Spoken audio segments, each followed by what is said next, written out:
Bonsoir et bienvenue dans Question Première, votre rendez-vous politique du jeudi. Ce soir, notre invité est Tari Durimel, maire de Pointe-à-Pitre.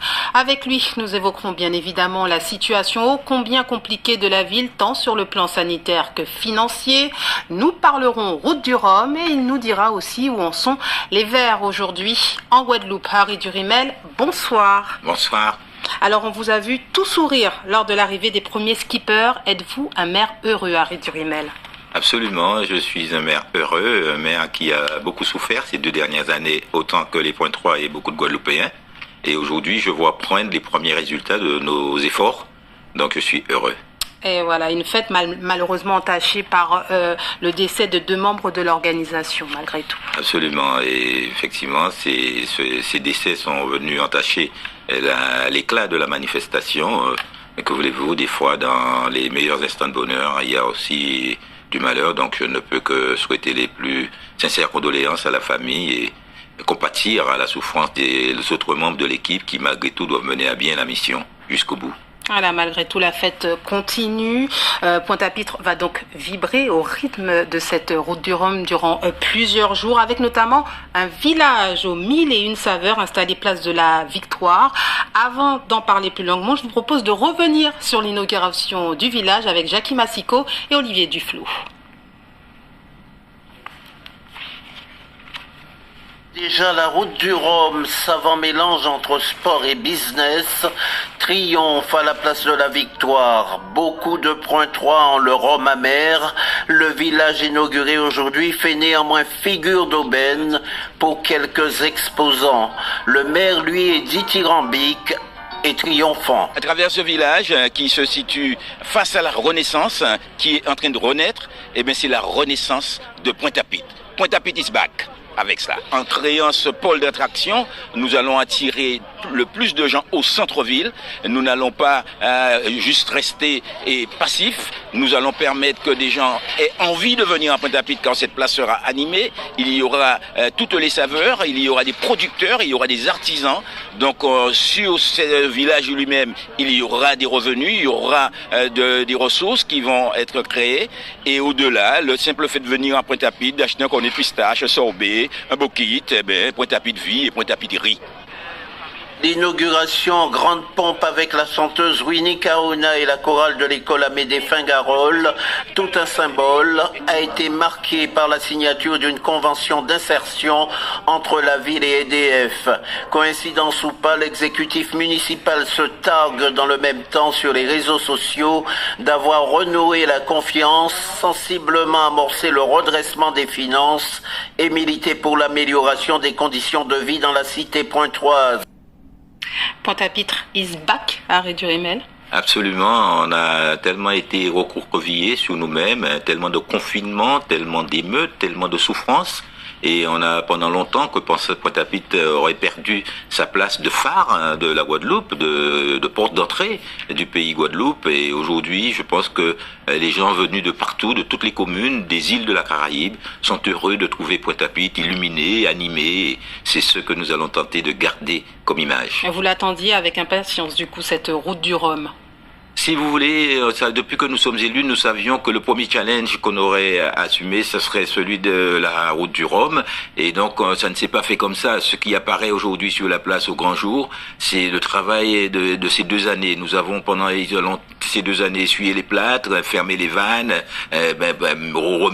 motivé le personnel. Justement, comment vous avez fait pour organiser tous ces événements avec des difficultés financières? Eh bien, c'est le résultat des différents partenariats. L'argent? Absolument, parce que comme on dit, c'est pas sorcier nous fait pour ça t'est fait. Donc on a depuis quelque temps restauré la confiance avec l'État, puisque l'éclairage public que nous avons pu établir sur la place de la Victoire et sur quelques artères de la ville, c'est le résultat du partenariat. C'est l'État qui nous a donné 400 000 euros pour cela et le département qui nous en a donné 100 000. Donc on a pu faire 500 000 euros de travaux d'éclairage public et nous aurons au début de l'année 3800 points lumineux qui vont être rétablis à Pointe-à-Pitre, car le tout coûte 1 500 000 euros. On a fait pour 500 000 et dans les 2 années à venir, nous allons encore faire 2 phases de 500 000 euros et Pointe-à-Pitre retrouvera tout son éclat. Tout cela ne s'est pas fait tout seul, c'est les partenariats qu'on a établis avec les associations, parce que ce qui se fait sur la place, le village, c'est le résultat d'un appel à projet. Nous, c'est la démocratie participative. Nous voulons faire avec les citoyens et non pas juste faire pour eux. Donc on a appelé les acteurs socioculturels de la ville à se mobiliser pour la route du Rhum, et plus de 60 associations ont fait des propositions, et voilà ce que ça a donné, le village aux mille et une saveurs. Et il y a aussi la mobilisation du personnel communal, tant décrié, et je tiens à le dire et à féliciter particulièrement Madame Wilène Saha, la directrice des affaires culturelles et des sports, Monsieur Ducos, le directeur des services techniques que nous avons recruté. Autour d'eux, il y a un personnel qui avait envie de redorer le blason de Pointe-à-Pitre, et je peux vous dire que la tâche est immense, mais j'ai avec moi et autour de moi non seulement les élus qui composent la majorité municipale, mais aussi un personnel qui se sent considéré, car nous avons payé 1 200 000 € de revalorisation de carrière, et nous sommes en train de réaliser avec effet rétroactif les CAP de 2019, 2020, 2021. Donc avec ça, on crée une bonne équipe, une bonne armée pour faire face aux défis. Alors on reste sur la route du Rhum, la ville n'aura jamais été aussi belle. Est-ce que ça va rester comme cela après? Eh ben, alors je sais qu'il y en a qui se disent qu'après la route du Rhum, Pointe-à-Pitre va replonger dans l'obscurité qu'on a connue. Non. Pointe-à-Pitre est dans une phase d'épanouissement, l'éclairage ira crescendo. Je vous ai dit, il y aura 3800 En attendant, quelles seront les retombées selon vous? Eh bien, nécessairement, ici pour Pointe-à-Pitre. Eh bien, pour Pointe-à-Pitre, plus de gens viendront à Pointe-à-Pitre. D'ailleurs, je vous dis, on voit les micro-trottoirs qui sont menés. Les gens répondent, je viens de Baïf, je viens de Pointe-Noire, je viens de Marie-Galante. Donc, les gens reprennent goût à venir à Pointe-à-Pitre. Les Guadeloupéens aiment Pointe-à-Pitre. La place de la Victoire a une valeur mythique. C'est là qu'on vient exprimer les joies et les pleurs, les tristesses, les colères. Donc, nous avons ce rôle de ville d'art et d'histoire, de ville qui doit animer l'ensemble du territoire guadeloupéen, et donc nous étions un peu en retrait parce que la ville a connu, comme vous le savez, une situation des plus alarmantes. Et on va en parler, mais est-ce que les retombées financières seront réelles, notamment pour les commerçants pointois? Eh bien, si on a tenu à avoir un village à la Darse, au centre-ville, alors que d'aucuns voulaient qu'on ne fasse que le village du Mact, c'est bien parce que nous avons entendu le cri des commerçants du centre-ville, les sacrifiés de la place de la Victoire qui ont subi pendant 6 ans la fermeture de la rue du commandant Mortenol. Et j'avais promis pendant la campagne que lorsque nous serons élus, on pourra à nouveau circuler à la rue du commandant Mortenol en passant devant la Renaissance, la sous-préfecture. Nous l'avons fait. Les commerçants autour de la place de la Victoire ont créé une association, les sacrifiés de la place de la Victoire. Aujourd'hui, ils peuvent plus dire qu'ils sont les sacrifiés. Nous leur avons apporté les chalands, nous leur avons apporté l'animation. À eux maintenant de faire fructifier tout cela. Alors à suivre dans 2 semaines. Alors une ville qui brille durant cette route du Rhum, et pourtant le déficit est toujours présent à Ridurumel. Où en êtes-vous? Ah, mais le déficit, il est présent, mais il a beaucoup diminué. Et nous sommes aujourd'hui, nous attendons l'avis de la Chambre régionale des comptes sur notre compte administratif 2021, puisque 2022 n'est pas achevé. Et l'année dernière, en 2021, la Chambre régionale des comptes avait prédit un déficit de 47 millions. Nous avons fini à 39 millions. Et si nos grâce notamment au quorum. Grâce au quorum. Le contrat de redressement en Outre-mer, 800 000 € d'aide de l'État, mais le reste, il est passé où? Cette année, l'État a doublé la mise pour Pointe-à-Pitre, car on a fait preuve de rigueur. Nous avons montré que nous étions des bons gestionnaires, et au lieu de 900 000 €, nous allons obtenir 1 900 000 € de l'État. Alors, justement, on revient sur ça. Vous êtes passé à 39 millions, de 75 à 39 millions. L'État vous donne 800 000 € d'aide de l'État. Oui. Où sont passés le reste? Comment ça a été effacé? Si vous permettez, je vais vous expliquer, puisque lorsqu'on a une situation déficitaire, il faut travailler à la fois sur les dépenses et sur les recettes. Pointe-à-Pitre, c'est une ville qui a été pillée, puisque les actifs de la ville ont été vilipendés, ont été offerts à des copains. Il y a des gens qui ont des logements à Pointe-à-Pitre, dont ils sont devenus propriétaires, et on n'a pas trouvé trace du paiement du prix. Nous exigeons le paiement du prix. Certains occupent des locaux où ils ne payaient pas de loyer. Nous exigeons le paiement des loyers. L'espace public aussi est occupé par des gens qui prennent des terrasses pour leurs restaurants, pour leurs boutiques, et qui ne payaient pas l'occupation du domaine public. Désormais, ils payent et ils vont devoir payer. Donc la ville aujourd'hui optimise ses actifs, et nous avons des terrains qui sont squattés. Nous allons les vendre aussi. Donc la ville, nous avons utilisé les leviers dépenses et recettes pour revenir à l'équilibre. Donc il fut un temps, et la première année, les 2 premières années, ont servi à fermer les vannes, à arrêter le gaspillage, puisque Pointe-à-Pitre, il n'y avait aucun contrôle, l'administration communale n'avait pas de colonne vertébrale, donc tout cela est en train de s'organiser et l'État nous a permis de recruter 8 cadres puisque la ville souffrait de manque d'encadrement. Donc maintenant, on a des gens avec qui on peut organiser des comités de direction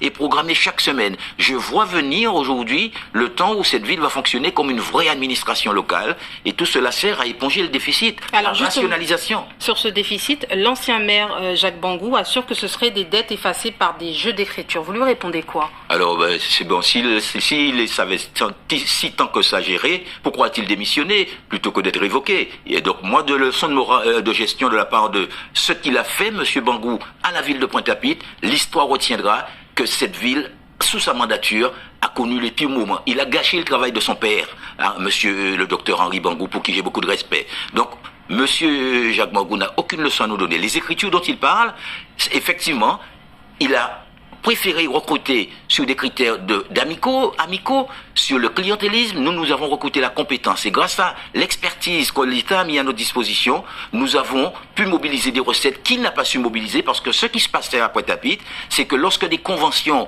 nous étaient adressées pour obtenir des financements, notamment pour la rénovation urbaine qu'il a menée, elles n'étaient pas signées, elles n'étaient pas retournées. Donc grâce à notre mobilisation, des recettes qui étaient perdues ont pu être mobilisées. Et effectivement, c'est des recettes qui ont été acquises de son temps, mais que nous avons fait entrer dans les caisses, de sorte que depuis qu'on est là, on a payé 14 millions de dépenses réalisées par M. Jacques Bangou. Des factures impayées, on en a payé 14 millions. Vous comprenez? Il a passé une convention partenariat public-privé de 36 millions d'euros pour l'éclairage public, pour faire de Pointe-à-Pitre une ville de lumière. Chacun voit que c'est une ville des ténèbres qui nous a laissés. Donc aujourd'hui, avec l'aide de l'État, avec aussi ma qualité d'avocat, parce que je peux vous assurer que des procès où je défends la ville de Pointe-à-Pitre gratuitement, où je fais des argumentaires pour faire reculer les prétentions de créanciers qui ne méritent pas de nous faire payer, eh bien je pense que Pointe-à-Pitre a la chance d'avoir à sa tête un homme rigoureux, un gestionnaire, un juriste qui sait défendre les droits de Pointe-à-Pitre. Tout cela a concouru à la résorption du déficit. Alors ça, c'est aussi le jeu de l'opposition. L'opposition, toujours, et pas forcément Jacques Bangou, met en avant un manque de gestion RH, ressources humaines, non-respect des préconisations de la Chambre régionale des comptes, absence de commission de travail, projet éclairage non réalisé. Vous avez répondu sur cette question, la fermeture du hall Paul Chonchon, l'insécurité. Qu'est-ce que vous répondez à toutes ces attaques? Alors, parlons de hall Paul Chonchon, parce que M. Loïc Martol s'est fendu d'un communiqué où il disait que du temps de l'ancienne majorité, il y avait des avis favorables. La commission de sécurité a déjà donné 3 ou 4 avis défavorables et ces gens ont continué à faire des gens venir à exercer des activités sportives dans un hall Paul Chonchon où il y a des cages d'escalier sans escalier, où il y a des extincteurs qui servent à bloquer les portes. Donc, tous les spectacles, tous les matchs, toutes les grandes manifestations qui ont eu lieu à Paul Chonchon se sont déroulées dans la plus grande insécurité. Vous savez qui gérait le hall Paul Chonchon? Avant que la Chambre régionale des comptes ne donne un coup de semonce, c'est une association AGPH, association de gestion du hall Paul Chonchon, dont son père était le président et sa mère la vice-présidente. Mais aujourd'hui... Et ils ont embauché qui? Leur fils. Et leur fils a été recruté par la ville en toute illégalité. La Chambre régionale des comptes, mais vous m'avez posé une question, vous n'acceptez pas la réponse. Alors vous allez monsieur Durimel, allez-y. Sur ce qu'ils disent, et vous n'allez pas pouvoir répondre. Allez-y. Ok. Alors moi je vous dis sur le rôle Paul Chonchon, l'association de gestion Paul Chonchon, gérée par les Martol et gérée par l'un des fils, a connu un tel fiasco que la Chambre régionale des comptes a demandé des explications sur le favoritisme qui avait présidé au choix de ce mode de gestion. Enfin, face à ça, la ville de Pointe-à-Pitre a recruté le frère de Loïc Martol en toute illégalité et la Chambre régionale des comptes a obligé le maire à le révoquer. Il a été au tribunal, il a perdu le procès. Donc la gestion du hall Paul Chonchon et des recettes qui ont été produites pendant la gestion de cette association, s'il continue à parler, je porterai plainte pour qu'on puisse retrouver où sont passées les recettes du hall Paul Chonchon. Alors à quand la réouverture aujourd'hui? Quelle est la procédure mise en place? Eh bien aujourd'hui, nous avons fermé parce que c'est la responsabilité personnelle du maire qui est engagée. S'il y a un accident à hall Paul Chonchon, que quelqu'un tombe dans une cage d'escalier, qu'il n'a pas d'escalier, vous savez que les travaux du hall Paul Chonchon n'ont pas été réceptionnés. La réception de chantier, c'est le bœuf à bas. Il n'y a pas eu de réception. Donc aujourd'hui, nous allons faire les travaux. Nous nous donnons 3 mois pour réaliser les travaux. Nous allons récupérer des fonds de concours du côté de Cap Excellence, des subventions de l'État, de la région, du ministère des Sports, afin que le hall Paul Chonchon, qui est un lieu qui est convoité et qui sert à toute la Guadeloupe. Puisque c'est pour ça que la ville de Pointe-à-Pitre ne peut pas supporter à elle seule la réhabilitation du rôle Paul Chanchon. Il va falloir que tous ceux qui en profitent participent au financement de sa réhabilitation. Voilà ce qu'on a fait. Donc moi, je suis pas du tout dans une démarche de répondre à toutes les digressions et à toutes les attaques de l'opposition. Je suis entré dans une phase où ce qu'on avait promis au point 3 commence à se faire. Il y a eu une phase de restriction, une phase de privation. Maintenant, on sort la tête de l'eau. Et nous allons faire briller Pointe-à-Pitre à nouveau, et je laisse parler les autres. Ceux qui parleront trop fort, je sais comment les faire taire. Mais vous comprenez aussi cette tristesse et ces plaintes, pas forcément de l'opposition, mais des administrés, oui, notamment sûr. sur les espaces verts, sur la ville qui ne serait pas forcément propre, sur l'insécurité, tout ça aussi. Absolument, je l'entends, parce que personnellement, chacun a pu voir que depuis mon arrivée, nous avons fait 2 opérations en nous mettre la pointe belle, où nous avons mobilisé des partenaires institutionnels, des associations, des entreprises qui sont venues aider à nettoyer Pointe-à-Pitre. Mais on va pas faire nettoyer Pointe-à-Pitre que par les amis, les publics et les résidents, et les travailleurs de la ville aussi s'y attellent. Et nous avons, pendant ces 2 années, payé les factures des associations d'insertion qui avaient entretenu les espaces verts et qui n'avaient pas été payées, qui sont maintenant en liquidation judiciaire. Donc, à cause de ces gens qui n'ont pas payé, qui viennent nous donner des leçons. Donc, si Pointe-à-Pitre n'a pas connu une plus grande propreté jusqu'ici, c'est parce que nous n'avons pas les moyens financiers, matériels. Si toutes les débroussailleuses que nous avons déjà payées à Pointe-à-Pitre étaient vraiment à Pointe-à-Pitre, nous n'aurions pas de problème. C'est à se demander où sont passés tous ces appareils qui ont été achetés par la ville et qu'on ne trouve pas aujourd'hui et qu'on dit qu'il n'y a pas suffisamment de matériel. Moi, aujourd'hui, grâce au travail de remotivation du personnel en respectant ses droits, parce qu'on dit pas de politique RH, je pense que si on va interroger le personnel aujourd'hui, il dira qu'en 2 ans, nous avons fait plus pour lui que pendant les 60 années qui ont précédé notre arrivée au pouvoir à Pointe-à-Pitre. Donc, personnellement, en matière de ressources humaines, je suis un avocat défenseur des droits sociaux et respectueux des droits. Par contre, je dis la loi, toute la loi, mais rien que la loi, pas ni favet, pas ni copinage. Et j'embauche pas mes copains, je n'embauche que sur des critères de compétences, 8 cadres, et c'est ce qu'on m'a autorisé à faire en l'état de Pointe-à-Pitre. Alors, il nous reste quelques minutes, on va quand même parler écologie. Harry Durimel, c'est quand même votre domaine. Vous avez fondé l'association Rêve Guadeloupe, très active à ses débuts. Aujourd'hui, on n'entend plus trop parler de Rêve Guadeloupe. Où en est-on ? Eh bien, vous comprenez bien que, élu maire de Pointe-à-Pitre, je ne pouvais pas rester président de l'association Rassemblement écologiste et volontariste. Donc, nous avons fait élire une présidente et qui, elle, a pris l'option de plutôt développer l'aspect associatif, pédagogique, apprendre aux gens l'écologie. Et donc, beaucoup de camarades qui, eux, étaient venus pour faire de la politique autrement ne s'y sont pas retrouvés. Donc le rêve s'est trouvé un peu en panne. Et donc aujourd'hui, je ne vais pas redevenir président du rêve. J'ai quand même suffisamment de boulot à la mairie de Pointe-à-Pitre et à mon cabinet. Donc j'espère que l'un des membres du bureau va reprendre le flambeau. En tout cas, je suis président d'une association Oxygène pour Pointe-à-Pitre qui nous a conduit à gagner cette élection. Et assurez-vous que nous menons des actions. Nous avons récemment mené une action à l'occasion de la rentrée scolaire qui nous a permis de collecter beaucoup de matériel et d'ustensiles pour les enfants.